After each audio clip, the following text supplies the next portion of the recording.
Thank you, Toby. Catherine Davis. Catherine Davis is here. Right here. Right here, she says. Okay. How many more? 2 more. Okay. Anna Betty, Atsnibadiscum. Oh, Anna Betty, good morning. My favorite deputy grand chief. I love my deputy grand chief. And yes, Anna Betty, I just said my deputy grand chief.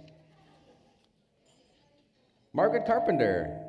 Oh, I think I saw her yesterday. I don't know if she's here. Do they have to be here? Okay, great. Thank you, Buddy's Quest. Thank you for everything. Good luck with that beautiful app. Awesome. Okay, everybody, we'll see you back in 2 minutes.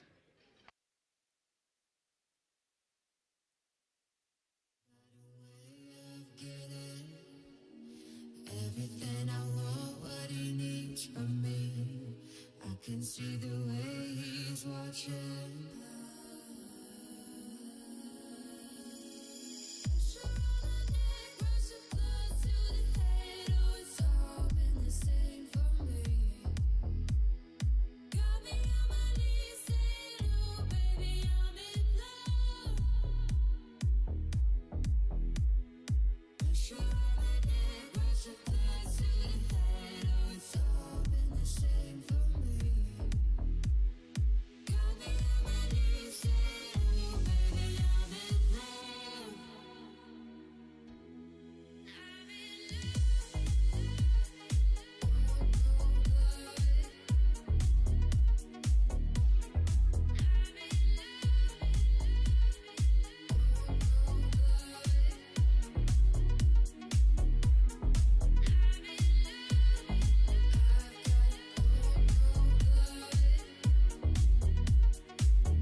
Checking.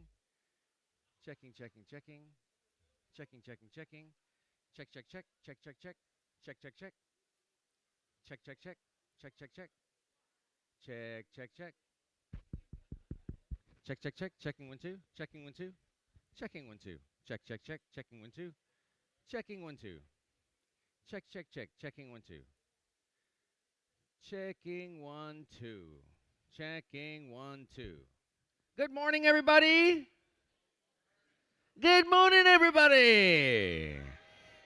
Oh my goodness, yesterday when Manitou Makwa singers were up here, it felt as if there was 100 of them up here singing, weren't they?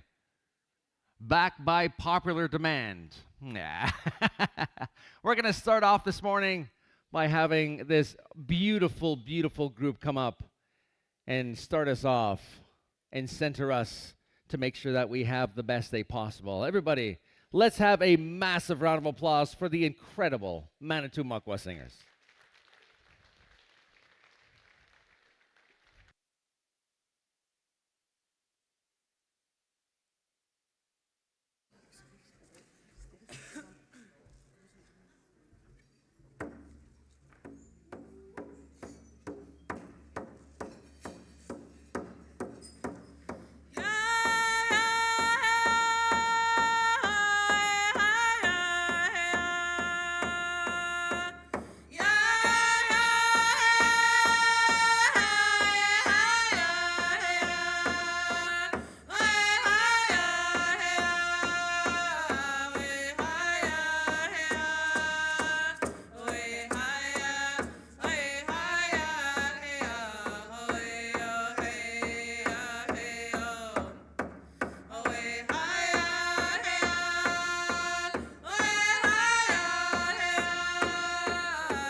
Wow.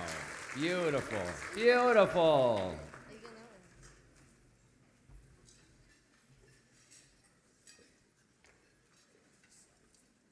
Love that little one just Having a morning snack on that rattle, eh? So cute. So cute.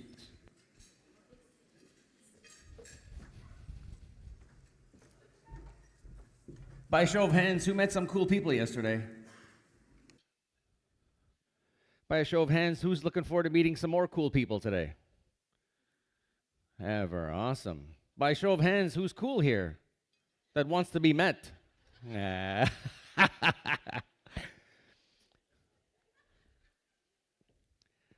Few things are apparent this morning. Number two, you're all very serious about community wellness. That's why you're all here. And next, it's a beautiful, incredible day. We can't control the weather. All we can control is what's happening inside. I went out to the bay one time, and 12 hours, something happened. What happens? The tide started coming in. I had no control over that tide. Tide was going to come in whether we liked it or not. It's going to rain whether we like it or not. The weather's going to be whether we like it or not. We can't control it. It's just going to happen. The geese are going to fly whenever they decide to fly. The fish are going to run whenever the fish decide to run. Seasons are going to turn whenever they decide it's going to turn. We have no control. But all we got to do is be ready. That's it. And when we're ready, we feast in the bounty of being there when the geese fly. Or we feast in the bounty when the fish decide to run. Or we're safe and sound when the fall turns into winter. We have our supplies all stocked up and we're good to go. That's a concept that we like to call Indian time. It's got nothing to do with this. It's got nothing to do with being late. It has everything to do with respecting the environment around us. And when I say my observation this morning is that we're here because we take it seriously, because some of this stuff is kind of out of control, out of our control at this point. It is kind of like it is. It just is. But we have to be ready. And we're here to learn. We're here not just to listen, but we're here to network. We're here to share a little bit of our plight. We're here to share a little bit of our story. We're here to share a little bit about our strengths and weaknesses and opportunities and threats. And when we do, it lets communities know and lets individuals know that we're not alone and there are people just like us that have this similar type of struggle. That's why these events matter. And that's why I'm here. And something tells me that's why you're here.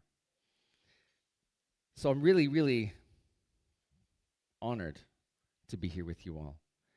And the last thing that's apparent is my hat is really big. This one elder came up to me one time, and the elder says, "Your hat is nice." He says, I'm like, "Miigwech." She goes, "My son has a hat just kind of like you, but it's not as big." She sits down. It's also become apparent that the stalls walking into where we do our business in the bathrooms, I have to maneuver that carefully because this hat bangs on the edge of that stall. So yes, it's a sacrifice, everybody, to look this good. We have some announcements this morning, everybody, so just bear with me before we get going. We got Dr. Nicole's going to come up. Just take a look at that agenda. Take a look at your agenda. We got the full bio in there. It's going to be a fantastic, fantastic day. But let's do some housekeeping, shall we? Firstly, Indigenous Services Canada is here to assist communities with their implementation plans for Indigenous Health Equity Fund. That's going to happen in the vendor room. Just outside over here, we have all of our wonderful sponsors who are set up, and we want to make sure that you go by and you stop over and you say hi, pick up some information, chat with them a little bit about what they offer, because that's why they're here too, to kind of drum up some business is important, many of which are Indigenous businesses, so let's support them. And as well, thank them for their generous support, because without our sponsors, of course, this event looks dramatically different. We have some sectors sitting over there that are kind of lonely. So let's all look that way and let's all wave. Can we wave at them? Just wave at them. Just wave. They're kind of lonely. Yesterday they had 4 people go over there and say hi. Rosie says, we had 36 people come and see us yesterday. So let's make it 136 today. Okay, so pop over there. They got some free stuff. They got some really good free stuff over there. They're nice. They're really, really nice. So go over there and say hi today. You didn't mind if I make that announcement, right, Rosie? You're good with that? Okay, okay, perfect. There was our woman, our beautiful, beautiful, beautiful woman got together yesterday in one of the workshops and began to speak about contamination and speak about poisoning the land and how that affects our bodies and our families and our communities. And our woman got together and said, man, it would have been great if we get together and we can actually have a forum and have a place to talk and share stories and listen to each other. So Chiefs of Ontario made that happen. So tonight at 6 o'clock in the BC room is going to be a woman's sharing circle. And all the women that are interested in listening and talking and sharing stories about that issue can go and sit with other women and you can talk and share. And I'm sure doing a lot of laughing and maybe some crying and some tears at the same time. The men are welcome to come, but the men are told and directed that although we'd like your presence, you're only to listen and that's it. Let the woman talk. Let the woman, we're going to give the woman the space. And if you have a story to tell men, it'll have to be told some other time. Okay? You like that, huh? Okay, good. I'd like that too. It's good. I asked ChatGPT to write me something cool. So this afternoon, there is going to be a blanket dance here in this room. And that is for Javi Roy, who recently passed away. And we want to make sure that we send some funds and some love over to his family and to the community. So that's going to happen sometime this afternoon. So head over to that ATM, pick up a few bucks, and just kind of throw it in the blanket. I'm sure that'll help lift some spirits back in the community. Okay? Are we good? Like we did yesterday, I want you to look to the table around you, and I want you to turn around. I want you to say good morning to the people around you. Do that now.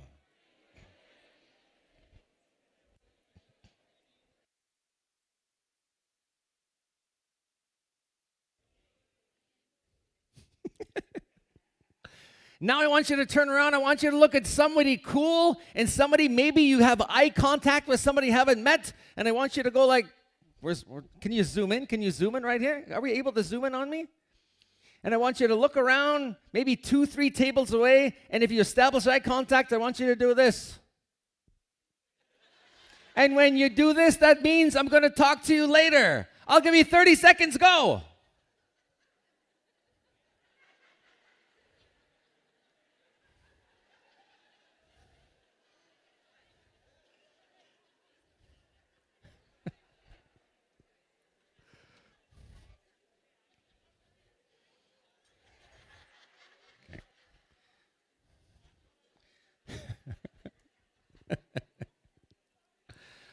All right. Settle down.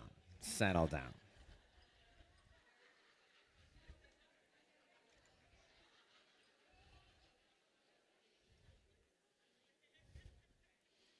So in this room, we have a lot of practitioners, we have professionals, we have people that have been working and helping the community for years, demonstrating your love, your respect, your kindness through courage, through dedication. We got our amazing Chiefs of Ontario staff. We have elders, we got counselors, we got leaders, and we have family that's here.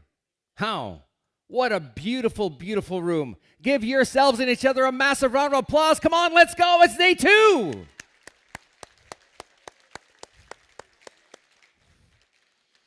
We have full bios in the agenda. We're going to get right to it. We have a wonderful keynote this morning. Our keynote this morning is entitled The Science of the Sacred, Reflections Through Land-Based Healing. Everybody, we have a wonderful, wonderful friend with us all the way from Northwest Territories. That's where her people come from, and that's where her medicine is, her fresh water. That's where it's there. She works, and she has worked all over Turtle Island, perfecting her craft and now she is here with us today. Everybody, let's have a wonderful, wonderful welcome for our dear friend, Dr. Nicole Redvers. Dr. Nicole, good morning.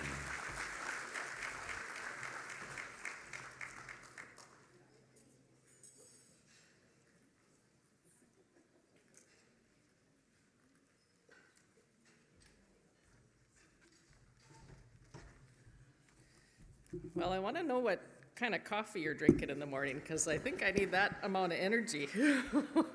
Maybe some secret medicine in there or something from these parts. So, I have a clicker here. Good morning. So good to hear all that laughter this morning, just really uplifting. I'm feeling pretty good today. I just got back from a cultural practitioner gathering a couple hours west of here, which was really good medicine to come to this event. Just sitting with a lot of the elders' words, sharing a lot of talk around how we sustain traditional medicine, our medicines, for generations to come. And it's really given me a lot of hope when I sit in these kinds of places to listen to our people talk about these important topics, and not only how we talk, but how we're going to move forward. So, as noted, my name is Nicole Redvers. I'm a member of the Deninuque First Nation, come from Treaty 8 Territory, or Denede, Land of the People, otherwise known as the Northwest Territories. There's a big lake up there called Tunede, which is otherwise known as Great Slave Lake, and I come from the southeast part of that, where I was born and raised. My family's hunters, they're trappers, they're fishers, they're gatherers. We're pretty lucky up north because we still have a lot of land base without a lot of resource activity and things around, although we are downstream from things like the oil sands, so we still have a lot of concerns. Our biggest issue right now up there is wildfires, which of course is not an uncommon situation for many of our First Nation communities up north. We've been significantly affected. A couple of years ago, we had about 60% of the entire Northwest Territories evacuated for about 5 weeks, which is pretty massive if you think about the land base, 268 wildfires. In fact, the wildfires blew through our fiber optic lines, so all of the cell phone service and phone service went down. And funny enough, the only people that were able to communicate was one guy in our community that had Starlink. Not that I promote, it was sort of this ironic thing where you can imagine the politics and the person, of course, and here this one guy was able to communicate out for everybody to make sure we knew everybody was okay during that wildfire time. But I'm really honored to be able to bring the place. That's my mom up there. She's scraping a moose hide. She was a residential school survivor, and 2 weeks ago, maybe about 3 weeks ago now, she shot her first moose with my grandpa's old gun. And she was with her 78-year-old boyfriend who just got knee replacement surgery like about a month before.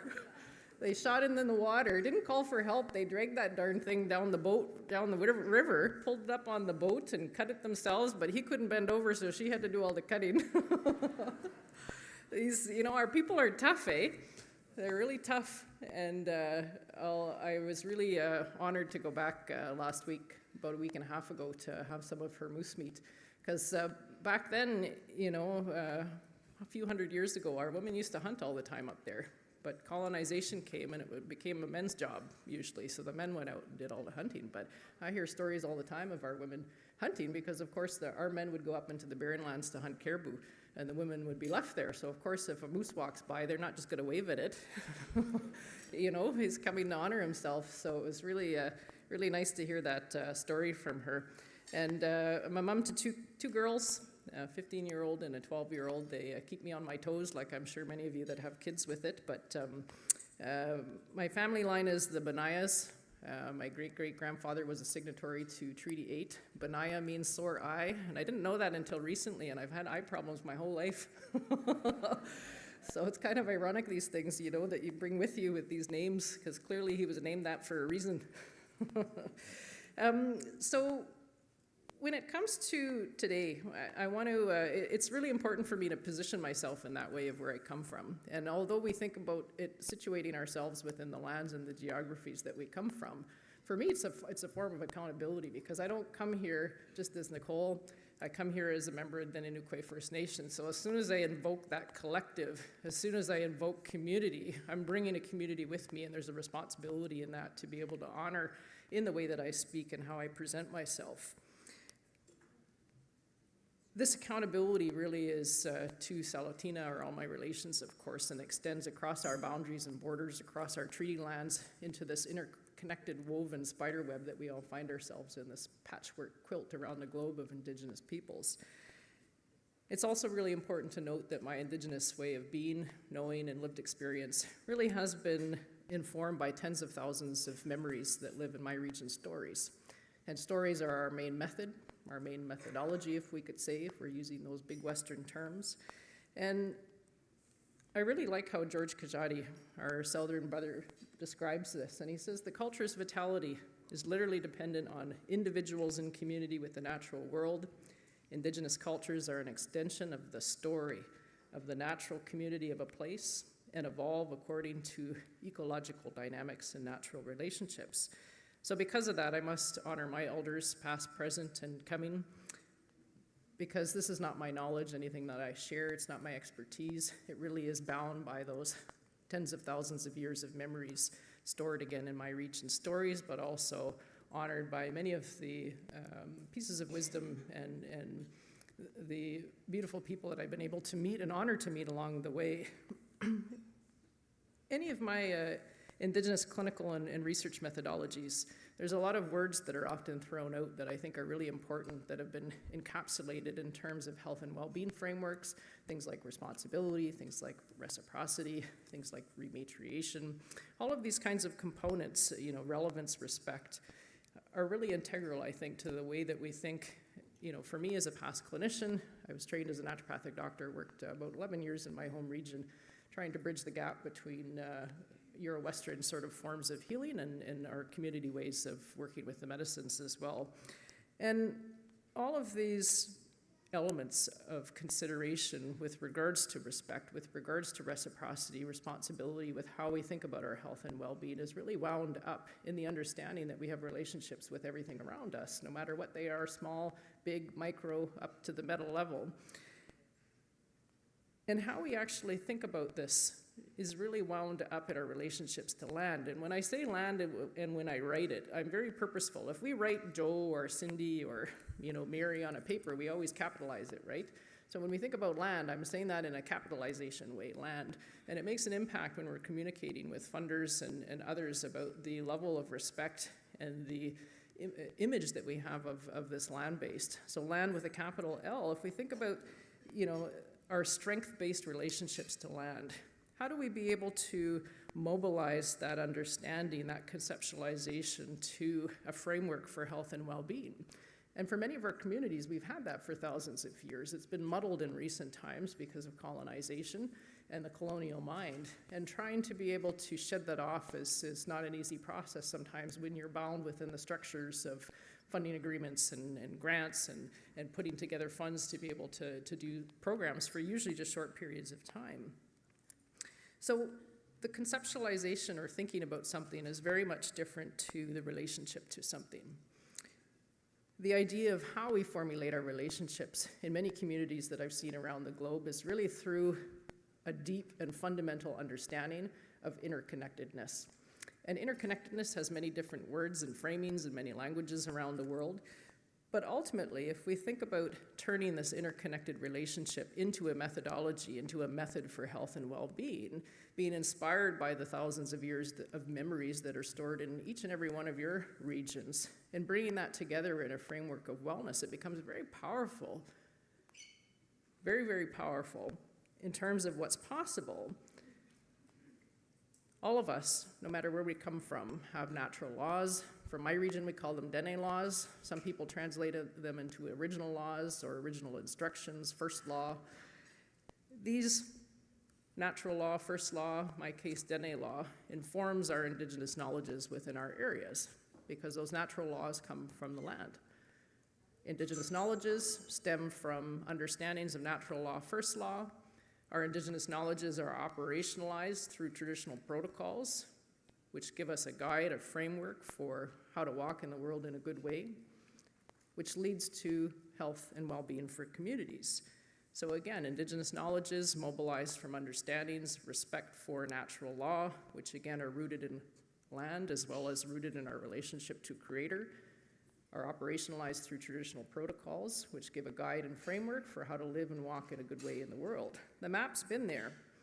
We just need to decide to walk it collectively as communities. Now, in this spirit, though, of scientific hegemony, if I could say, this Euro-Western dominance within science has really pervaded how we think about health and well-being, but also has prevailed our governments, it has prevailed our education systems.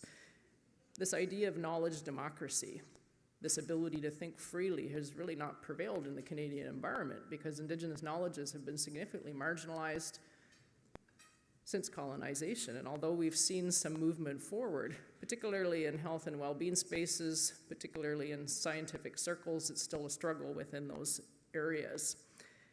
I often think, I had a PhD student, I worked in North Dakota for a number of years. We developed the first PhD program in Indigenous health in 2019, which is a little sad when you think that's the first time we developed that in 2019. But I had a student, he was from Cold Lake, his name's Jake Taylor, and he was telling me about this story that he heard. And I often think about it when it comes to talking to health providers or leadership that don't come from our communities. And he was talking about how the elder was saying there was a cup, like a teacup, one of the teacups you have on our table, sitting on a table with the handle facing one way and the smooth surface facing the other way. And then two people are sitting on each side of that table looking at that cup. And they asked, describe what you see. So the one person, of course, describes the side of the cup with the handle. The other person describes the smooth surface of the cup. They've never seen a cup before. They're looking at the same thing, but they're describing it in different ways. So the elder said, well, what's the teaching? They're both looking at the same thing. They're describing it in different ways. You need that gift of multiple perspectives to be able to understand the whole. Yet what's happened within our spaces of health and well-being, within medicine, within hospitals, we're only looking at one side of the cup right now. So we're not understanding the whole of existence with that person, with that family, with that community, which means we're missing a key part. We've heard frameworks that have popped up in health and well-being and research spaces like two-eyed seeing. You've probably heard from Elder Albert Marshall, which sort of gets to a similar sort of point, one eye with Indigenous ways of knowing, one eye with Euro-Western ways of knowing, but really it's about the gift of multiple perspectives, being able to see. And our communities were really good about that, because where I come from, we're Dene communities, but we have 7 different languages within that region. We have different protocols, but we're all Dene. Yet we need the gift of multiple perspectives of all of us to be able to understand how the caribou are moving that year, what the fish are doing on that side of the lake that we're not at, how's the plants going on that side that we trade with for our medicines. We need that interconnected whole between our nations, despite ourselves being sovereign and operating in and of ourselves. So this idea of equity, health equity, or any kind of equity, in regard to any given topic, we must consider how even ways of knowing, ways of being in the world, but also ways of carrying inquiry are also steeped in consideration of social justice, but also the mere democracy of our knowledges, being able to express and be who we are. Now, those sacred natural laws, those traditional protocols, those frameworks for health and well-being through land-based understandings are all done through the respective ceremony. And ceremony in and of itself is a critical action in reciprocity. It's a critical action in reciprocity. It keeps us balanced and connected in a way to know that there's something outside of ourselves that's important to respect, it's important to connect to, it's important to be able to feel within our soul as it fills us on a day-to-day basis. Breathing is a ceremony, walking is a ceremony. People always ask, what's traditional medicine? But traditional medicine is being in the world, if you want to see it in that way. Health providers often want to know, oh, well, what plant is this, or what plant does this do? But no, you are traditional medicine. It's how you walk in the world and how you choose to walk in the world is medicine. How you treat others, how you treat others is medicine. How you treat the land is medicine. How you treat the land is medicine. It's all encapsulated in these philosophies that we've been taught. And the reality is, though, is that in a world that's changed, we've really went from a natural to a very square and synthetic worldview. often ask folks in the places that I go around, to take a look at this photo and see how it makes it feel in your body when you really just sit with it. How do we get back to our origin? How do we decolonize our minds? We always talk about decolonizing spaces and institutions, but it's about decolonizing our minds first and foremost. Teaching others natural laws and protocols for how to live in the world in a good way, in a sustainable way. Because our health is fundamentally tied to the health of the land and the ecosystems around us, and we're starting to appreciate that a little bit more, particularly in this area as the smoke's starting to blow in more and more from up north or other places with those wildfires that are happening. Because the health effects are really clear. For us, the land is a healing place, not just in what it provides us, the resources that it gives us, but what it gives us in relationship. We are clearly in a time of change. And this lens of the world really affects how we think about research questions that mobilize health research, how clinicians make decisions, how our leadership make decisions. This left portion really has come with colonization, this ego, this I, this human-centric approach, where humans are seen to be at the top of the pyramid, either implicitly or explicitly, compared to the right, which is what our communities have lived within, this cosmocentric, ecocentric, this eco-we, where humans are seen as one very small part of a larger system. We are not exceptional. We are within that. My elders always taught us we're no more important than the ant that walks on the ground. In fact, a lot of elders in our region get little kids to watch ants for long periods of time. Just watch what they do. I remember one elder telling me a story when she was young. She was watching this little ant, and she followed him for a good few hours. He was going outside of his little ant hill, walking away. And he went and he picked this little medicine from a plant, and then he turned around and he walked slowly all the way back. And she realized that that ant had, on his own, for his community, went on that big journey to pick that medicine because somebody was sick back in the ant hill, needed that medicine. Being a part of that community, what our roles are to be able to support our own gifts and give back in that way, in whatever way those gifts come out for each and every one of us, which of course is different. Now, equity considerations, health equity has been increasingly known, although there's been pushback, particularly in the United States, which is where I've been. You can't use the word equity now in universities. It's a bad word. I did a presentation in Hawaii about 3 months ago, and I was told not to use these words. So the first word I said when I got up at the podium was equity. It's like, are you going to arrest me? It's just amazing to me sometimes about how the dynamics of the context around us change, but we can't change. We got to be who we are, and that's really powerful in some ways.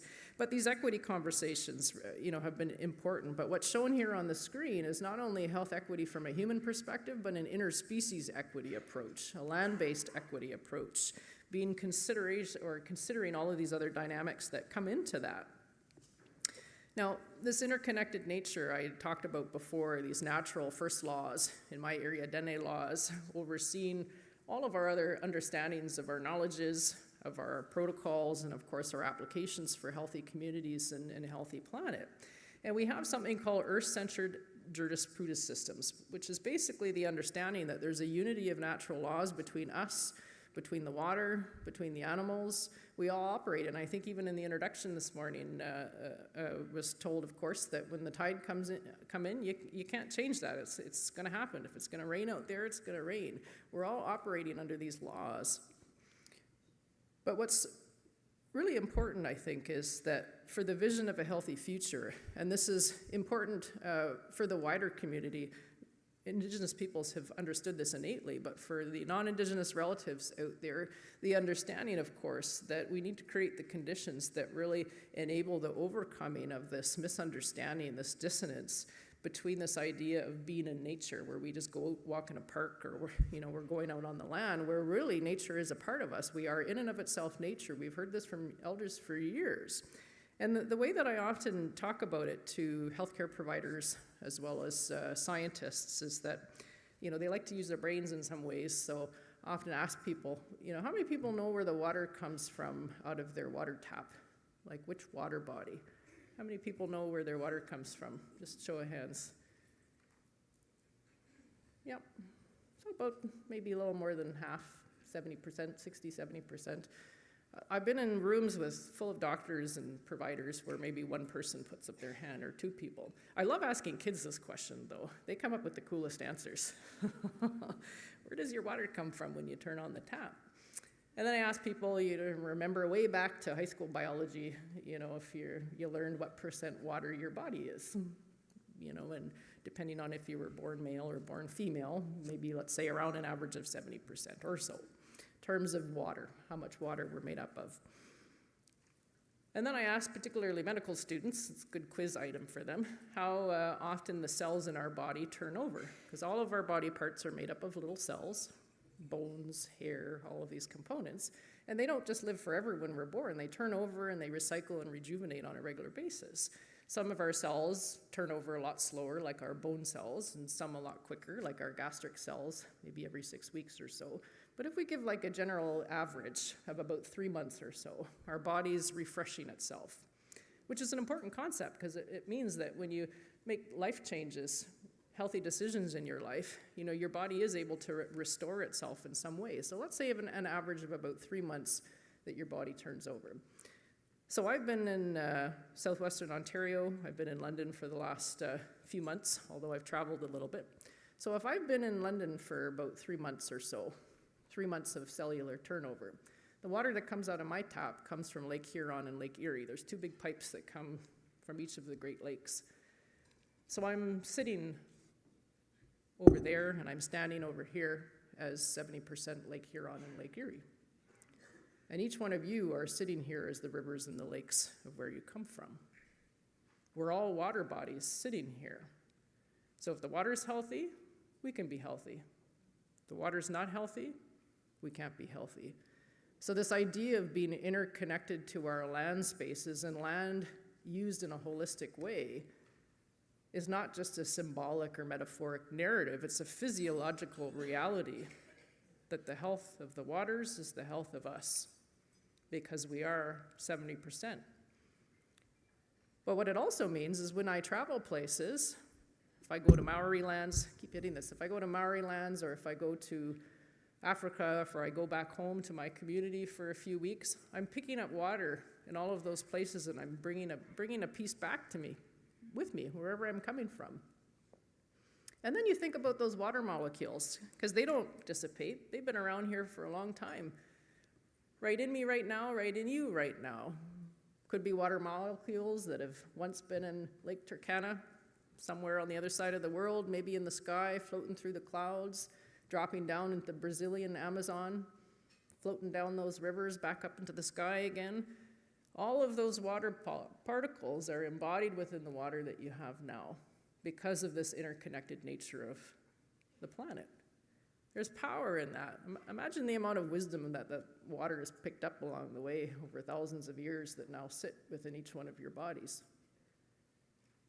So again, this interconnectedness, not a metaphorical, symbolic notion, but a physiological reality that embodies who we are and the energy that we take with us every day, but also the energy and the power that we can mobilize in how we walk in the world every day. So this idea of natural law, first law, is really a way of living on land or country. It's handed down through generations within our respective regions, of course, depending on the name that we call it. It sustains a web of relationships between the human and non-human world and forms a pattern which is life itself. And we must recreate these understandings of natural law and first law within our generations to be able to ensure we have a sustainable life. And as noted, the understandings of those laws precipitates our knowledges, our protocols, and how, again, we think about health and well-being. Now, if we think about bridging some of what I've talked about with our own level of health and well-being, we have a philosophy, we could say, in our region. It's called Dedechanya. And Elder Francois Paulette, who's one of my teachers, has been really amazing at talking about this concept and helping me to understand it to a deeper level, because really a lot of our concepts within our Indigenous knowledges can take weeks, to describe, months and years to understand in some ways. But Danachanya is really an ecological perspective, an ecological philosophy, if I may. And the philosophy, or the way, the concept, way of knowing teaches, is that each and every one of us is one of billions that cohabit the earth right now. And that each of you, each of those beings, has an ethereal flow or a spirit. But what's really important is that our spirits take form by the action trails that we leave behind. So what does that mean? It means that our spirit is continually formulated by our actions that we leave behind us as we walk. But it's also created by the projections, our beliefs, that we project into the future. So there's always this past and present consideration that happens to make up who we are. That's how we see spirit from my region. It's made up of the action trails that we leave behind and the intentions and the projections for the future. Interestingly enough, some of the translations in Indigenous languages for prayer are actually cry for the future.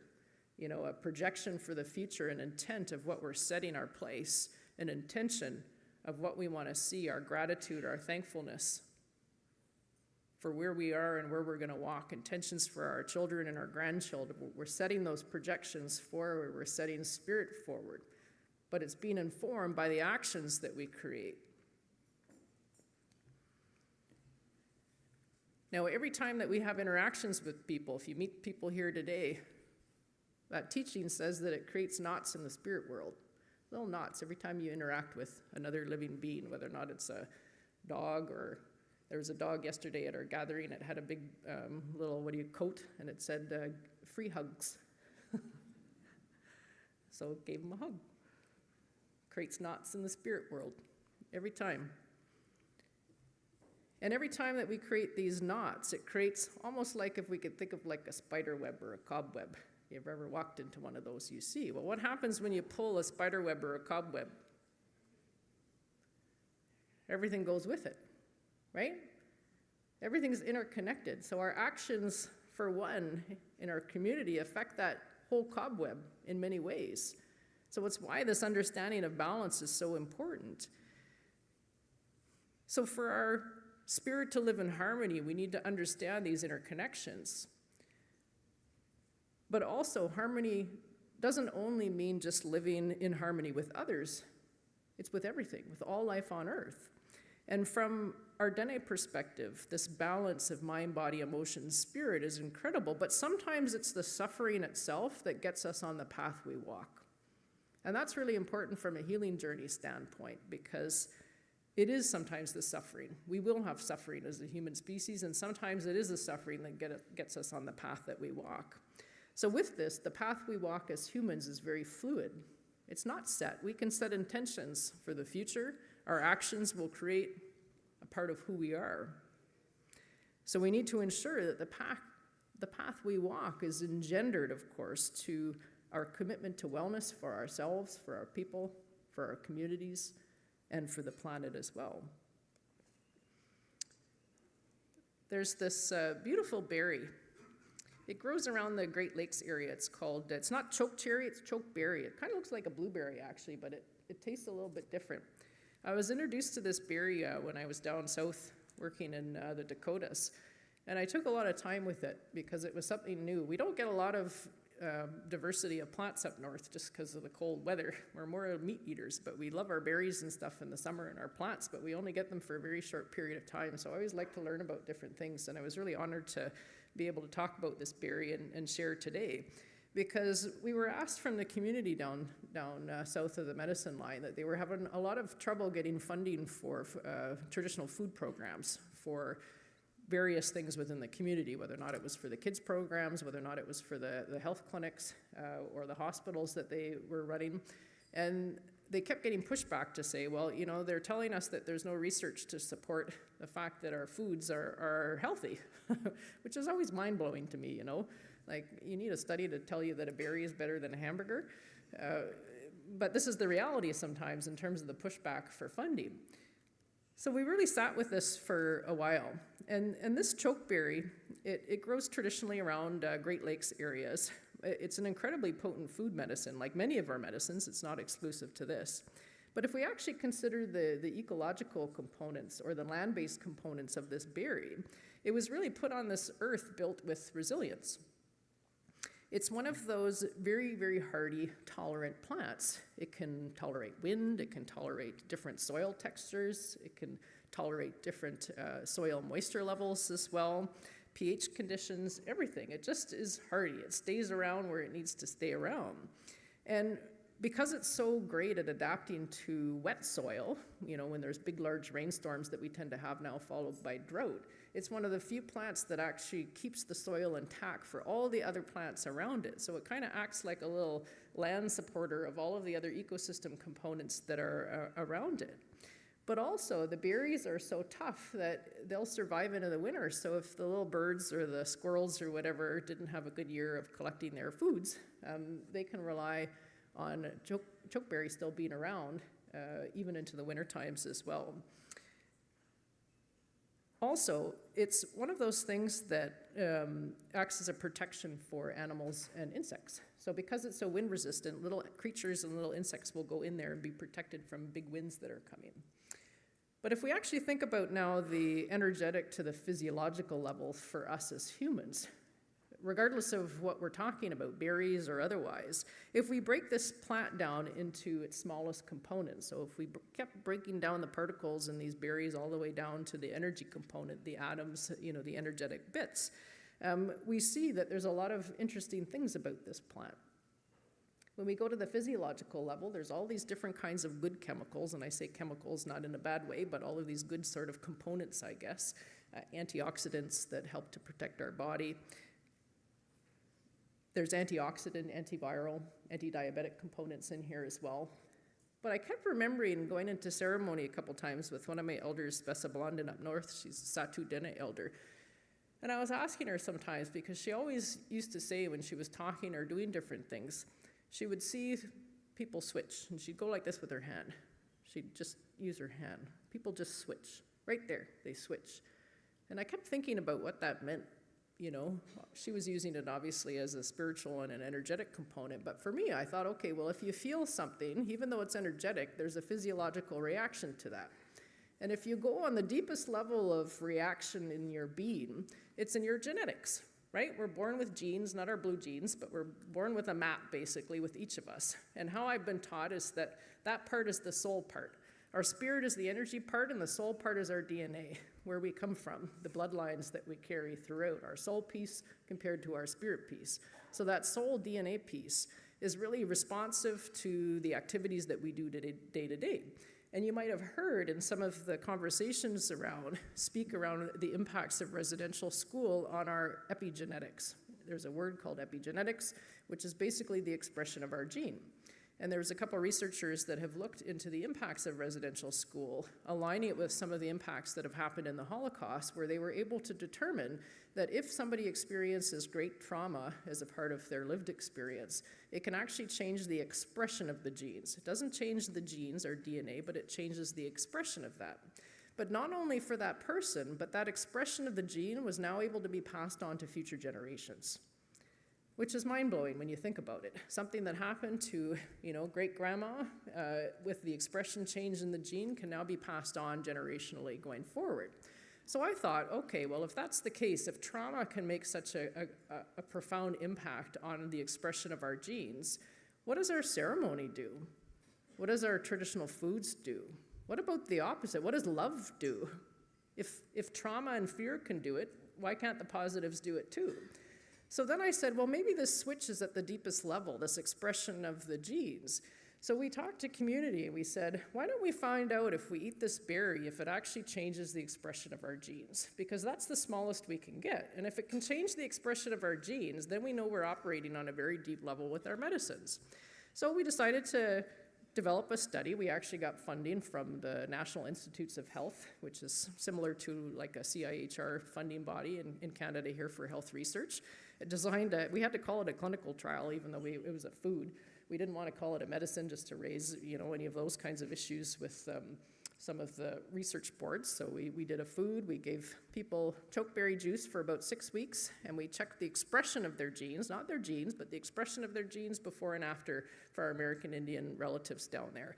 And at first we were a bit wary because even though we had support from the community, anytime you talk about genes or DNA, right, it's a little bit, even me, I get nervous about that kind of stuff. But we made a protocol which was really respectful to the community. Community could actually take their blood work after they wanted and put it back on the land just so that there was a ceremony component of it. We weren't keeping any components, and we weren't actually doing any DNA analysis. We were actually just looking at how their genes were expressing themselves. And funny enough, after 6 weeks, we did our analysis. We actually were able to determine for the first time with an indigenous food that it actually suppressed the expression of an inflammatory gene, having chokeberry for 6 weeks.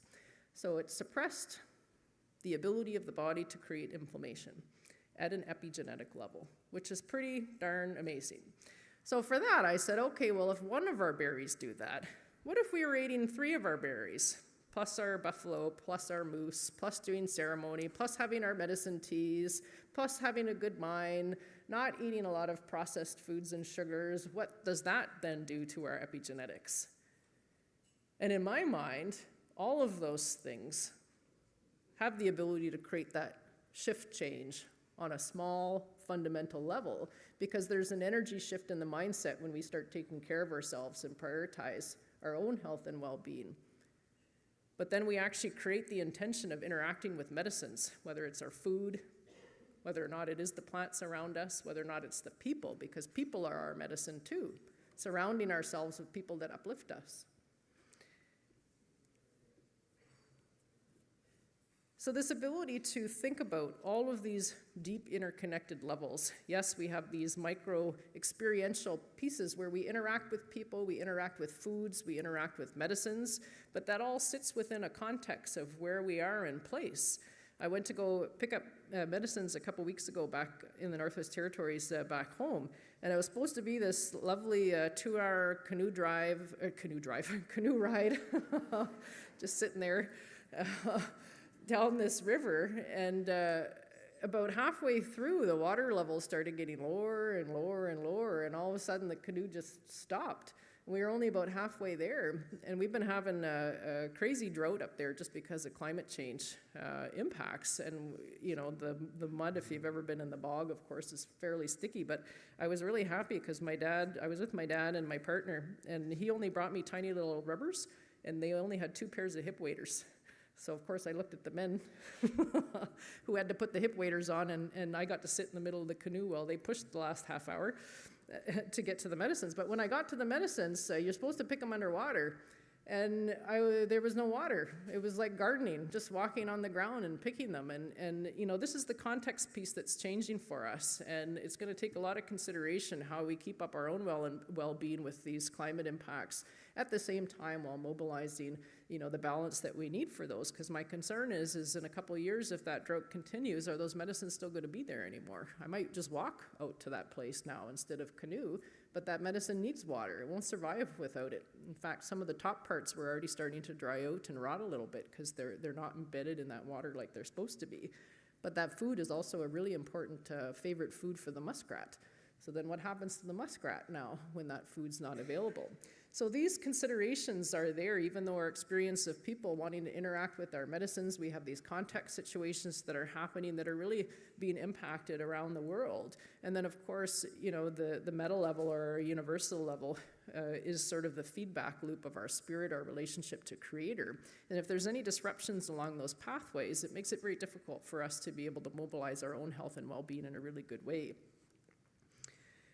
And our Indigenous communities are really amazing at being able to consider or envision this deep interconnectedness of our place, of our being, these relationships between the smallest things within our body, our blood vessels, our lung trees, all the way up to these braided migration pathways of the birds as well as the rivers. These patterns are not by mistake. They're fundamentally an understanding of appreciation of natural law and how we interconnect with place and being. Now, I want to broaden out one more time, and there was a few years ago now, maybe about 4 years ago, there was a group of Indigenous scholars, practitioners, land and water defenders, knowledge holders, that came together around the world to define what we had termed the determinants of planetary health. Now, you might have heard, if you're working in the health space, the social determinants of health, which of course are, the non-medical factors that influence our health outcomes. So those are, our age, where we work, where we live, the access to food that we have, where we grow, all of these wider sets of forces that really shape the majority of our health and well-being. But for me, I said, okay, well, that's really, really important. But what about the planet in some senses? Is there a way to consider what are the determinants that Mother Earth needs? What are the things that make her well? What if we centered Mother Earth in the middle and said, what are the factors that will impact her well-being? And I want to just highlight here a few of the determinants that I think are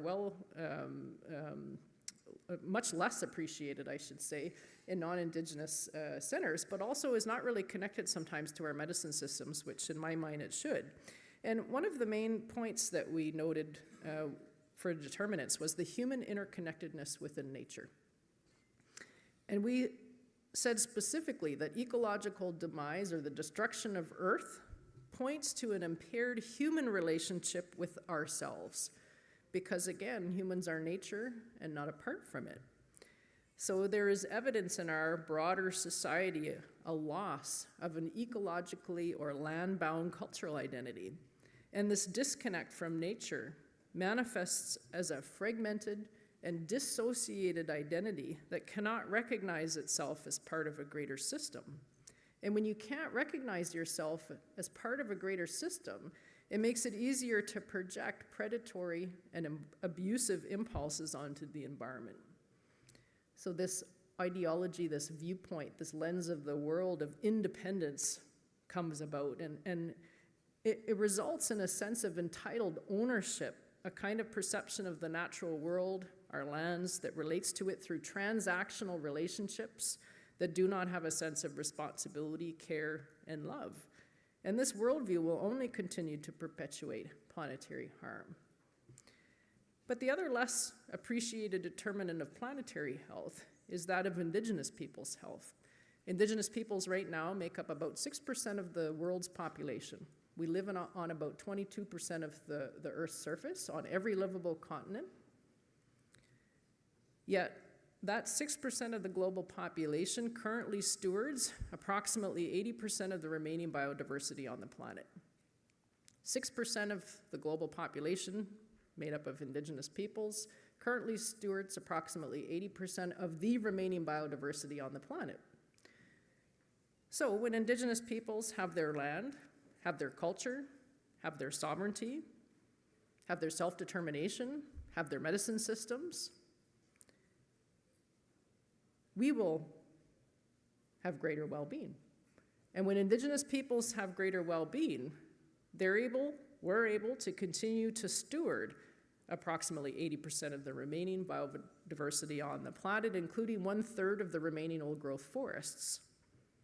So because of that, it's imperative that Indigenous peoples' health is not just seen from a place of our own health, but more from a holistic lens that understands and appreciates and acknowledges the cultural and land-based practices as being crucial, not only for human health, but for the health of the entire planet.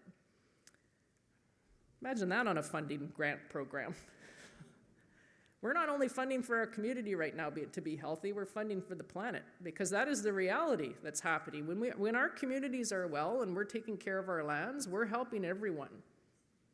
And that is an underappreciated facet, although it is increasing in that. The connection between the health and well-being of our communities, the sustainment of our Indigenous languages.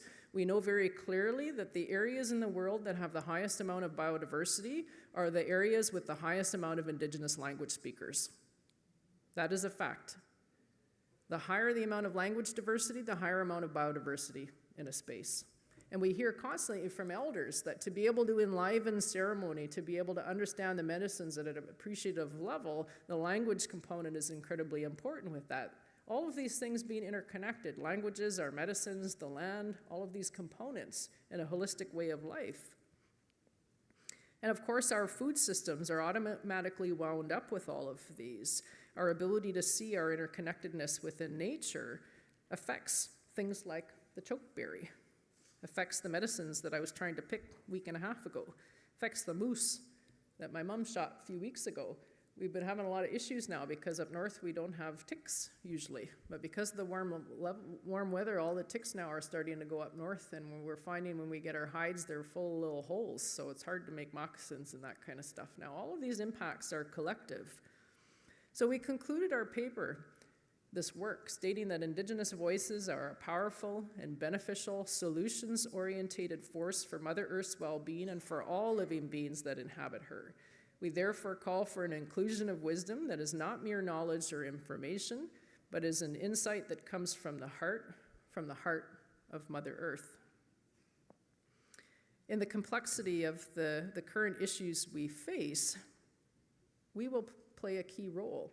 And we've seen this at the international level, where there's a greater appreciation for Indigenous peoples and their knowledges, because we have a society that is ungrounded. We have a rampant increase in anxiety and depression and suicide amongst youth, not only in Indigenous peoples, but around the world. People don't have a rooting. They're looking for something now. And there's going to be increasing attention, and we have to be ready to decide what we're going to do when that call comes. I often state that we cannot solve complex problems from the same worldview that created it in the first place. We cannot solve complex problems from the same worldview that created it in the first place, because it will continue to perpetuate a disconnect between ourselves and the land as relatives. This speaks for the needs for that multiple ways of knowing, that cup analogy that I gave at the beginning, the gift of multiple perspectives within our health institutions, within our education systems, within our legal systems, within our governance systems. Recognizing that in any given practice context, there may be several valuable ways of knowing, that accommodating this diversity of knowledges, this plurality, can lead to more successful integrative study, solutions, and practice. Or again, as that two-eyed seeing concept, the gift of multiple perspectives that Elder Albert Marshall often talks about, or variants of those depending on the communities that we come from. So on the ground in terms of action, just to get a bit more practical here, feet on the ground. Of course, many people know what land-based healing is. They use country in some other places of the world too, so I like to be inclusive of the terminology depending on where people come from. But this idea of land-based healing, is unique and individual to communities, to person, to place. But in essence, it's a place where we return, we connect. Land is very foundational to our identity because it is who we are. We're sitting here as lakes and rivers of wherever you come from. You're the water bodies of your places, the places that you've visited. But again, our minds have been colonized in many respects of that. Many people get up in the morning now. They get ready in their house. They go into their car, drive to work, go in their work building all day, go back in their car, drive home, and then they go inside without looking up the sky, without looking at the trees, without looking down, acknowledging the plant relatives. My elders often say that the reason why the planet's getting sick is we don't sing, we don't talk to the trees anymore, we don't talk to the plants anymore, the waters. They're getting sad. They're forgetting that we're connected to them. So these patterns of colonial working, this elder was talking about this week about false time, heard it this morning as well, this operation where we've been pulled into these dynamics of busyness. And although sometimes that's hard to avoid, it's taking those moments for our own well-beings to make sure that we're situated with 2 feet on the planet and the lands of where we are in that moment, looking up where we are in the universe, checking the trees that are around that are watching you when you walk, and acknowledging that. It does a lot for the spirit just to have that moment of reconnection in busy life when things are stressful, to be able to just reestablish that foundation, even just for a moment. I was staying back home in Yellowknife last year, and I was looking outside. I was staying at an Airbnb, and I don't know if grannies around here do the same thing, but all our Grammies wear the same thing. They have their little hanky, the blue skirt, the nylons, little socks and rubbers, and then the blue coats, like all of them. I don't know where they shop. I'm going to have to ask them. They all wear the same thing. But I was looking outside my window, and there's this bushy spruce tree outside, and all I saw on the bottom was like the bottom of a skirt, the nylons, and the little rubbers. And there was persons in the tree, and you could see the tree was ruffling and, doing this. It was just on a random street. And then this elder lady, she comes out, she had a big smile on her face. You could tell she was giggling, and then she just kept walking. So I don't know what she was doing in that tree, but those kinds of things. She took a moment to do what she needed to do with that tree. Maybe she picked a medicine, I don't know. Maybe she gave it a hug, maybe she talked to it, but she came out there feeling pretty darn good by the looks of it.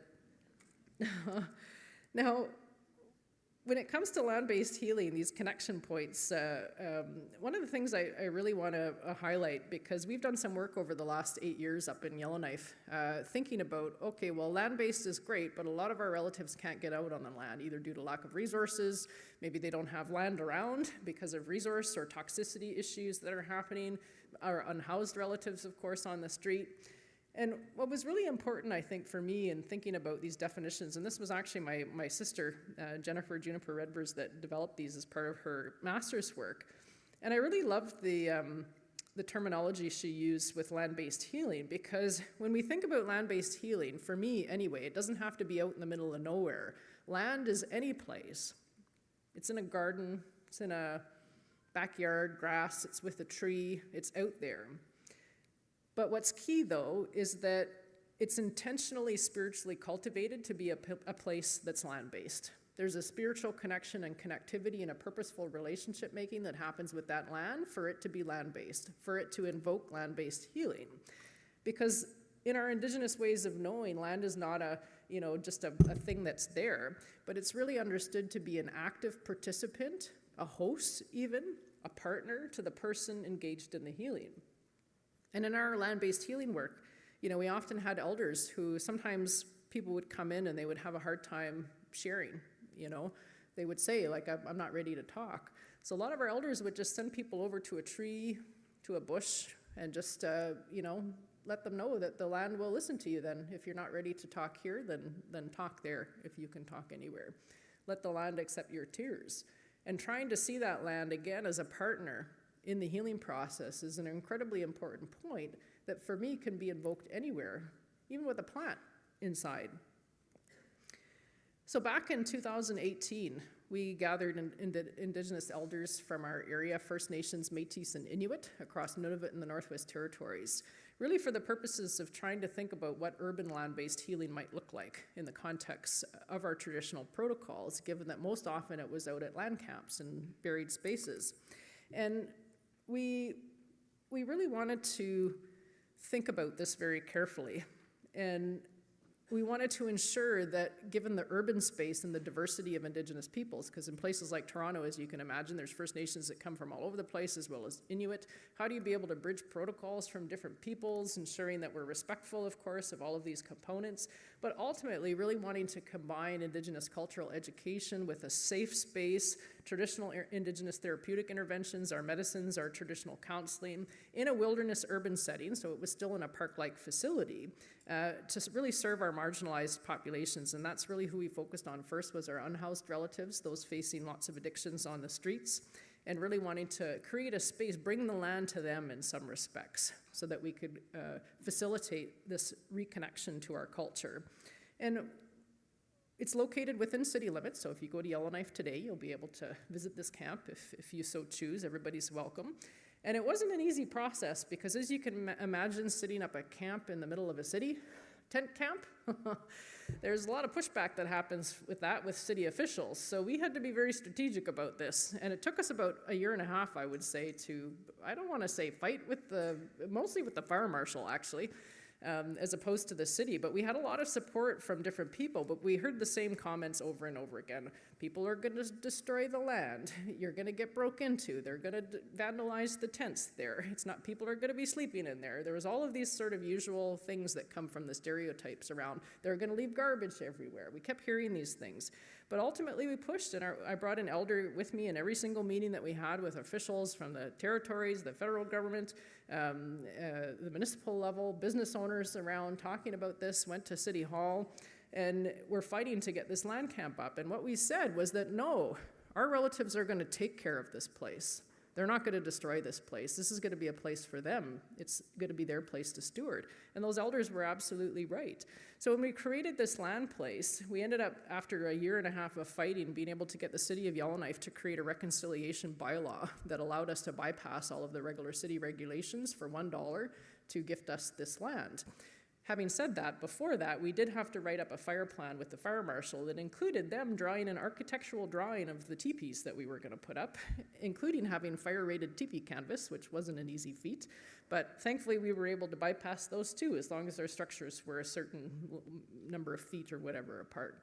So we put up teepees, we put up bush tents out there in Yellowknife, all year round tents. As you can imagine, it's not balmy in the wintertime in Yellowknife, but we wanted to ensure that this place was all year round, fitted with wood stoves, just as if you were out in the camp hunting caribou. We wanted to permeate the place with the smells, with the feels, as if you were going out to your kokum or your grandma's cabin. When you walked into that place, that's what it felt like, this embodiment of it. And this was one of the quotes from one of the participants. Although on the edge of the city, each step down the path leaves the city behind.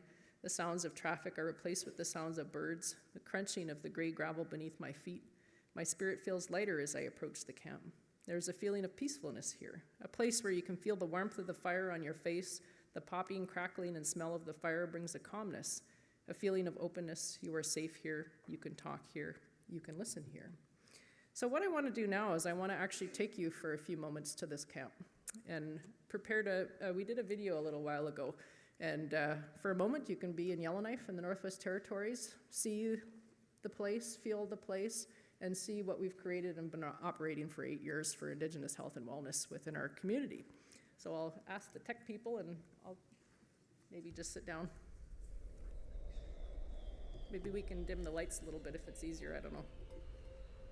I pray for the Mother Earth. I pray for our people so that they can be strong in their mind and their spirit, for the land to look after the people in a strong way. I ask the water to keep our people pure. And I ask for goodness and kindness, and to build that so our people can heal. And I ask the ancestors to come and join us today as we speak your words and wisdom from the past. I thank you so much for giving us a direction to help our people for the future. And we were asked to put a place together somewhere, like how our people used to live. So I ask you to bless my hand. I ask you to bless my mind and my heart so that I can stay strong in helping our people. Hi, my name is Nicole Redvers. I'm a member of the Denenukwe First Nation. I'm also Associate Professor and Director of Indigenous Planetary Health at Western University. But here in this camp, I'm one of the co-founders as well as a current board member of the Arctic Indigenous Wellness Foundation. This beautiful camp, it's been a labor of love. We really wanted to ensure that our unhoused relatives that are out on the streets and those that are marginalized within our communities had an opportunity to be able to seek services in a place that is accessible. So right now we're literally downtown in the city of Yellowknife. So we tried to ensure that we could bring the feeling of the land to this space despite being in an urban place. So one of our motivations was really to be able to ensure that when people come here, they don't feel like they're downtown in a city, that they feel like they're on the land in a remote place somewhere, that despite the busyness going around, that they have a place of peace they can come to. We created structures, teepees, bush camps, and really wanted to embody the presence, the feeling within these tents and spaces as if you were in your grandmother's cabin. The smells, the sights, the sounds, even the textures, all of those feelings are embodied within the experience when people come here. And bringing in that land component, ourselves as nature. So how can we embody that sense of being within a place, a sense of interconnectedness, where people are starting to put the pieces together and remember who we are. The Northern Lights bring in aspects of our ancestors and our connections, which is part of our sky world here. And everything that we do as a part of traditional healing is completely interconnected with ancestors and spirits in the work. It's just such a deep fundamental component of the work that we do here. I was taught by my elders, by my community, and by the land. Hi, my name is Rasi Nasalik. I'm an elder for Arctic Indigenous Wellness Foundation for Inuit of the North. My name is Bessa Blondin. I am the Elders Council, and I'm the director. Sate, samaside, ninan, diriamana kani, nazompiketi, di kong, natsichi konte, nazon di natlon piketi de kasamasidia.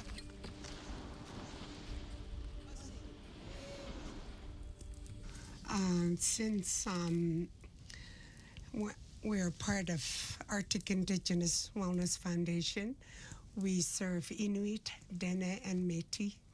And I always start out with this. If there's a ceremony, I start out with kulak. I caught on to this when I was growing up. It was a heat source and to cook with and melt ice for drinking water. Survival was a big part of my culture. And this is so sacred for me. I like my fire very even. In this camp, we have to be balanced with ourselves. What I look at myself to stay humble, to keep my mind, my spirit, my emotions in one tack, and to stay balanced at all times, every single day in my life. Well, one of our elders that helped to envision this place, Elder Francois Paulette, often talks about a concept called Denechanya, which is essentially, our bodies being made up of spirit, which is built from the action trails that we leave behind. So our actions and our intentions create this path of dynamic balance and wellness for ourselves if we walk in a good way. The amount of wisdom that comes from the elders that work in this camp, it gives me so much strength to be able to just sit and listen to them. Rasi and Bessa have been absolutely fundamental in terms of my journey. It's the community of Dene peoples that have supported me on my journey. And for me, to be a good leader is really having the community lead themselves and acting as a servant and a support and a guide for community so that they can solve and deal with their own issues and problems themselves. Our job is not to put the solutions out, it's to create the conditions and the spaces so that people can come to those solutions themselves. Well, oftentimes it's through narratives and stories that don't necessarily tell you exactly the thing that you want to hear. It's often something that you have to figure out from the narratives that they share. And that can be hard sometimes for Western folks, where you expect direct answers sometimes to the questions that you pose. But you'll never hear that kind of answer from an elder. It's usually a story or a narrative or an example, and it's up to us as listeners to be able to start to put the pieces together ourselves of what that story or the narrative means for us in the context of our life. And that's very purposeful. It's a very purposeful way of answering questions, but also of sharing knowledge and wisdom. At this camp, because it's a healing camp, and sometimes when we do our healing with our clients, ravens come also with their power. And so what they do is they come around a tent where the people are suffering, and sometimes they yell out something. And it's just to give inspiration for that person that's going through a hard time telling the story, so that the raven gives them a lift. One of the most challenging things about working within these kinds of spaces is that you do have to deal with a lot of trauma, a lot of individual trauma, a lot of collective trauma. How do you be able to find strength within that? Part of our our journey away from the residential school era. I'm the daughter of a residential school survivor. And for a lot of us, it was a matter of reconnecting to our traditions and to our ceremonies to remind us how we are as power people in our own way. You know, whenever I hear about intergenerational trauma, I always flip the dialogue to say intergenerational strength and intergenerational love, because we often talk about the perpetuation of trauma in our communities, but then we often forget that we can also perpetuate love and strength and healing going forward. And this is really what this camp is trying to do. So if I walk down the street, you can hear auntie, auntie, auntie, auntie all over the place, because they come to get me to give them hugs, to say how much I love them. That's an encouragement alone, because they don't get that. I can't understate the amount of respect and honor that I personally feel for the elders that do difficult work every day, but continue to come with smiles on their faces every day to this camp. We laugh, we're funny, we make jokes, even in the most difficult circumstances, but there's a reason for that. There's a reason we're here after thousands of years. And finding reasons, moments to smile, whether or not it's literally forcing ourselves to look at a tree and to laugh. Literally. And, you know, it seems so silly when you say that. But if you're with elders, that's what they do. They walk around, they smile, they look at things, just those simple things. Just embodying that, taking those moments in a day despite the difficulties that happen. It's the simple things that we forget about that sometimes are the most powerful. What gives me pride in the work that I do? One thing is this camp, for sure. The other thing is there's been a lot more space and openness at national and international levels for Indigenous voices coming. And I advocate for all Indigenous peoples, and I say that as a broad mandate because a lot of my work spans from the local to the national to the international level. I work here in the community, but I work with Indigenous communities in Kenya, in Uganda, in El Salvador, in Thailand, in many different places. So for me, it's about interconnecting peoples across the globe. And you know, the world is finally starting to turn to Indigenous peoples, recognizing that we are stewarding 80% of the remaining biodiversity, and there's a reason for that with our connectivities and our knowledges. And my hope is for our people that we will start to see more spaces of belonging as the world continues to go down a spiral that's not in a good way. And I truly believe that our people are going to be the answer to that movement forward. Depending on where you live in the world right now, if you've been there for at least 2 to 3 months, you literally are 60% of the water, the rivers, the lakes around you, because 60% of your body is made of water. So here we live next to Great Slave Lake, which is Tucho or Tunede. So I am sitting here as an embodiment of the lake. We're literally the environment, we're the land, we're the waters around us, and that beauty, that courage, that strength is already inside of us. You just need to allow it to come forward. It's just that reminder, the reconnection, and you'll hear that a lot with elders talking, the revitalization, the reconnecting. Everything is already here. Everything that we need to know is within our body. It's just a matter of being able to connect those pieces again, remembering those narratives of who we are as people. One of my strongest motivations outside of the community is my 2 daughters, who are my legacy in some senses, and being able to pave a path that they can be strong and resilient Indigenous youth themselves, and be able to see themselves reflected in strength in the women that surround them, their aunties, their grandmas, the beautiful women that are able to showcase what's possible within the world. And it's the youth that absolutely give me hope, because they're not taking the old narratives anymore. They're starting to stand up for strength-based stories. And I think there's a lot of beauty and power in that we can look to even as older generations, to these young women and young men and young two-spirit individuals who are just bringing back these traditions and cultures and really not taking anything else aside from that. So I see Indigenous leadership. I see Indigenous brilliance. I see Indigenous resilience. I see Indigenous power. All of those things is what I hope for the future. Healing. Natsuji. Be strong. Sangin nakakasi. Love.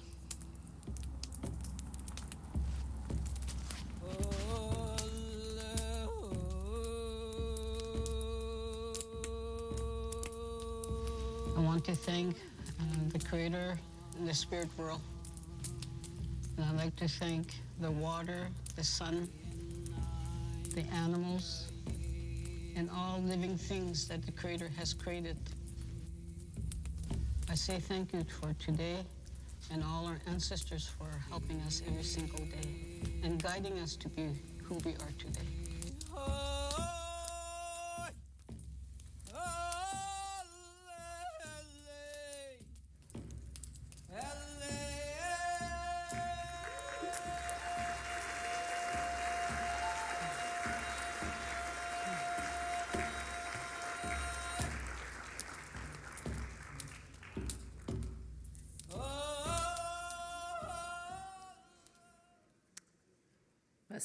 Masi Cho. Yeah, always almost have a little tear every time I watch that video. It makes me miss my elders. Yeah, it's amazing what you can do when you put your hearts and your minds and your spirits together. And you know, we faced a lot of resistance over a number of years, and finally we just said, we're going to do it. We're going to stop asking for permission. We're just going to do it. And despite the pushbacks and the challenges that came about, I'm really happy to say that this place has been sustainably running for 8 years now.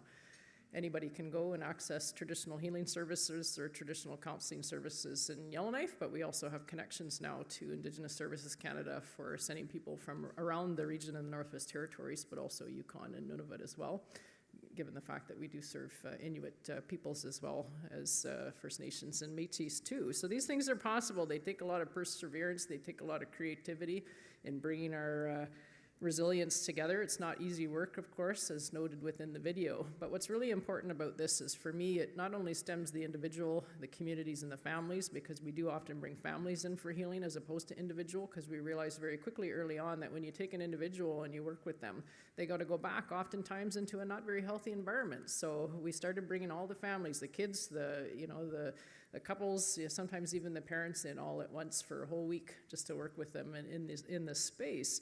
Is that it's also about the health of the planet in this too. It spans that micro to the metal level, because the health of the land is really important for the health of this place overall.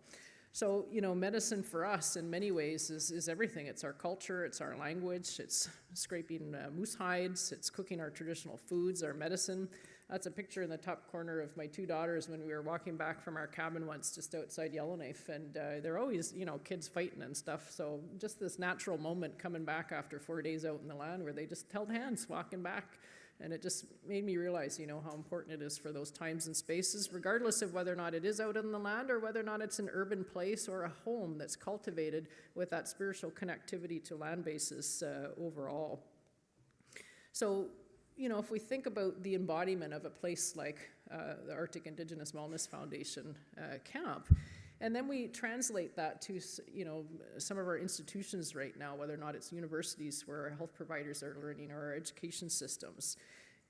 These institutions, how they've been applying knowledge around health and well-being really affects the way that the mindset, the worldview, of course, of these providers coming out into the world.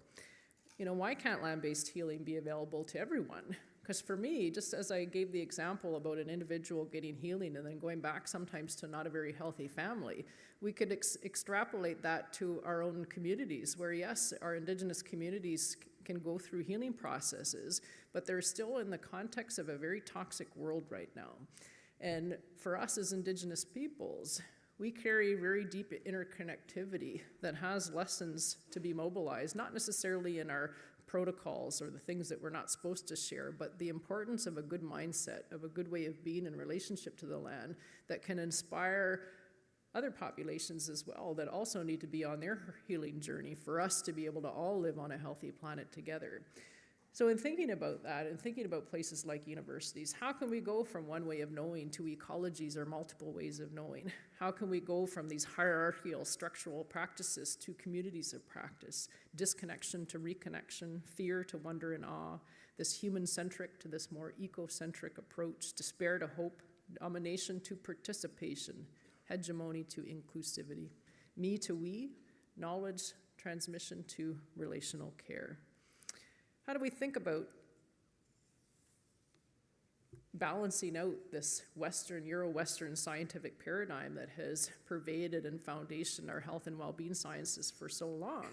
Because Western science really has been limited in explaining complex relationships over time. It's been very linear, very mechanistic in some ways, which is helpful for certain things. There's importance of different medicine bundles. But oftentimes, Western science has had this either implicit or explicit focus to be able to benefit humans, and only humans, and hence the state of our world today.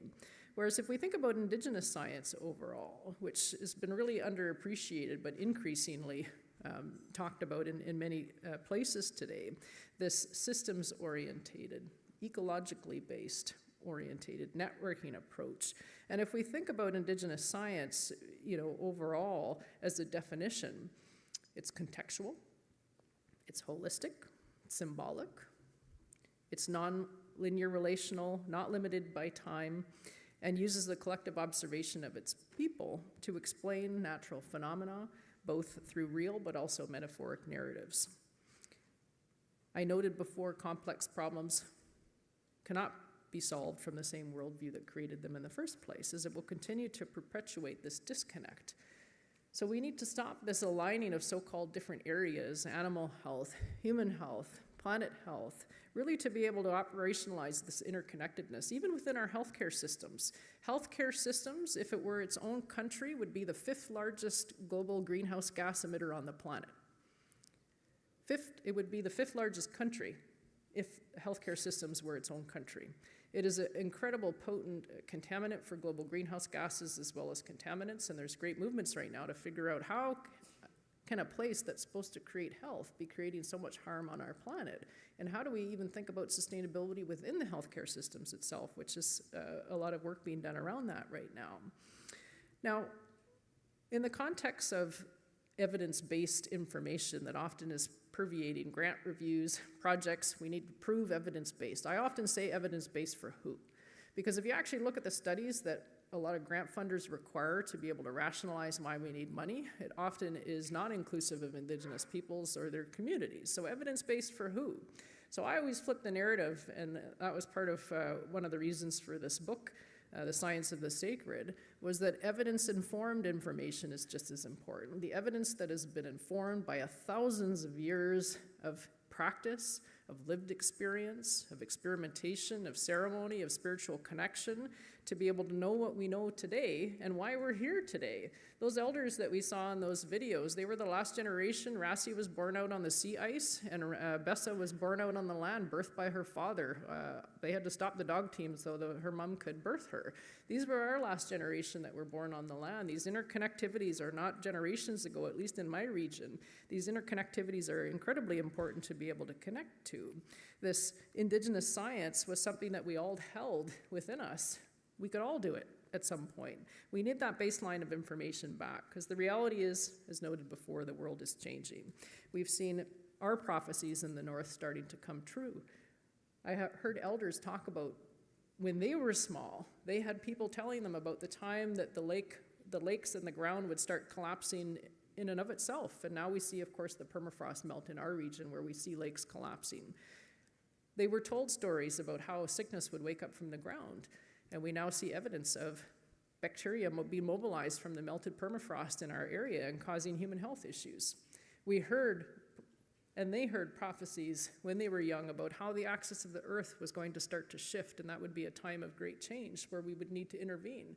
And now we see NASA confirming that the axis of the earth is slightly off, both because of the increased amounts of groundwater that are being extracted for human drinking, but also because of the polar melts that are happening on the caps of the earth, creating a change in the weight distribution of the planet due to climate change. These are the stories that were there. Talked about, of course, the experience in my home region with the wildfires that's been perpetuated within them. And also, of course, the importance of Indigenous peoples' health and well-being for the health of the planet, given the fact that we are stewarding the majority of the remaining biodiversity on the planet. There are good movements happening in some areas, including in our medical schools, which declared in 2003 a planetary health emergency, with all of the medical schools signing on to ensure better integration of their health and wellness systems and their training with the planet.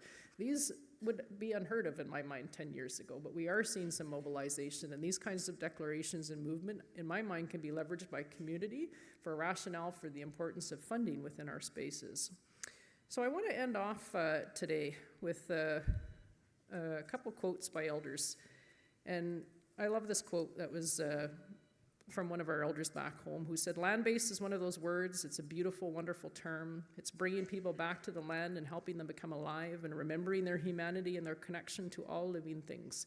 We are the land, so if we remember who we are, then the same miracle that we see all around us will be us." Anne Polina, a good friend from Western Australia, she often says, "Although Mother Earth is a living system that can transform and heal herself, she will be lonely without the vibrations of her human family."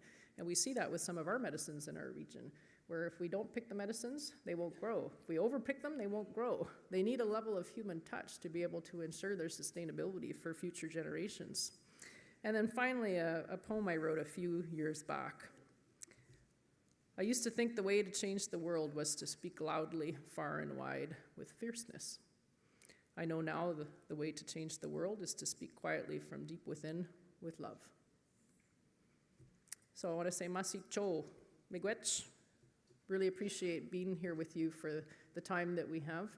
And masi is like thank you for us. Cho I always thought was just big because we added on to lots of big things. Decho is a big river, Mackenzie River, Tucho, big lake. Masi Cho, big thank you. But I had an elder recently from Katlodeche First Nation that said, no, it's actually, it's an honor. It's an honor word, Cho. So we add that on. It's not that it's a big river, it's an honor river. It's not that it's a big lake, it's an honor lake. It's not that it's a big thank you, it's an honor thank you. So, Masi Cho.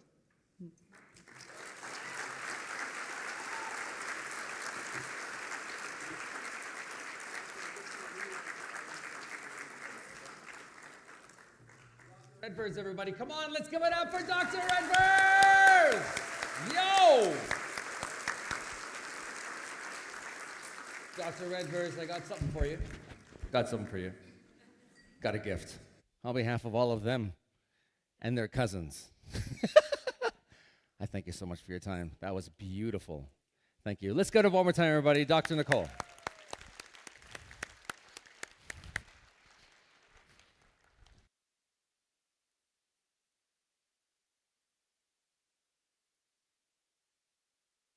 Workshops begin in 35 minutes, so it's break time. What we're going to do, we've been noticing people have been really enjoying the LED wall.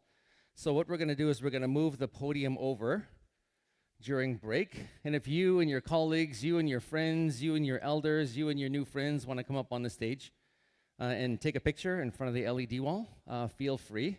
We'll accommodate that.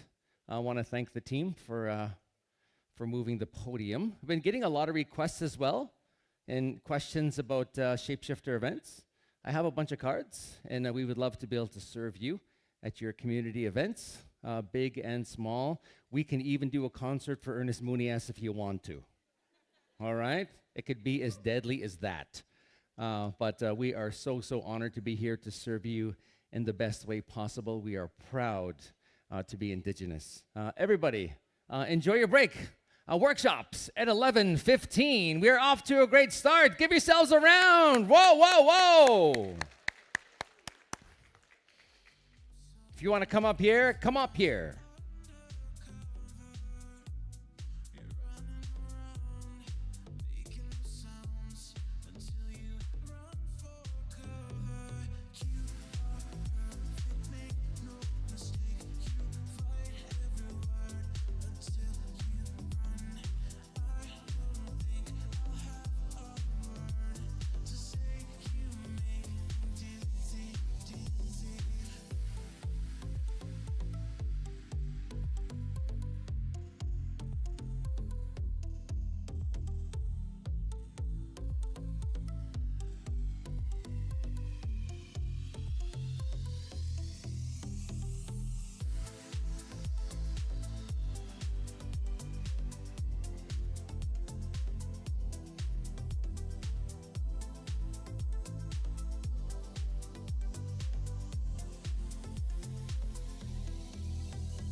this a lie?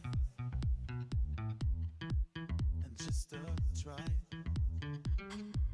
to get me, to forget me quickly. You move your body like you've done it 1,000 times, yeah. But baby, I think you're replaceable, and I will find it out. Oh baby, tonight, dancing with your eyes, and I don't care how you move, how you lie.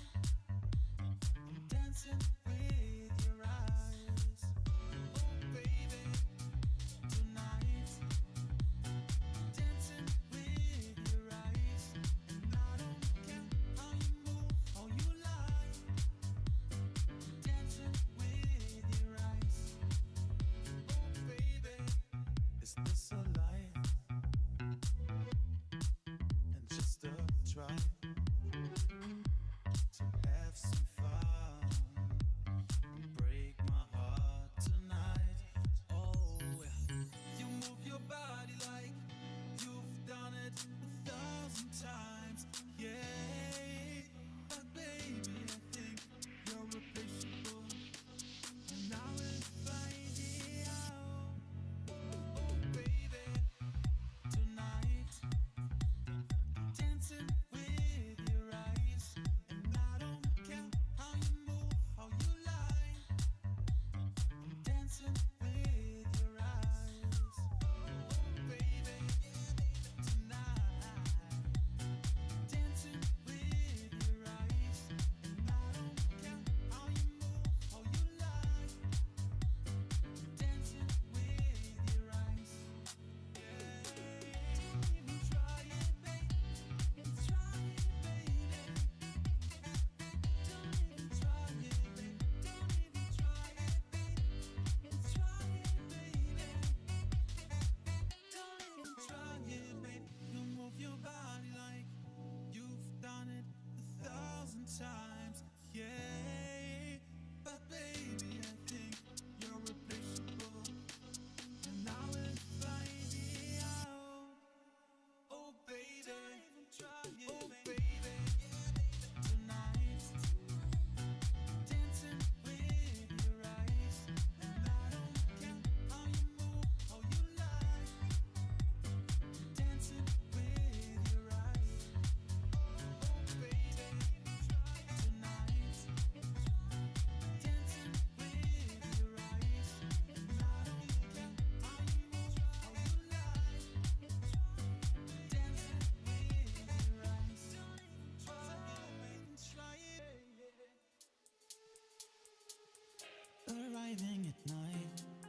better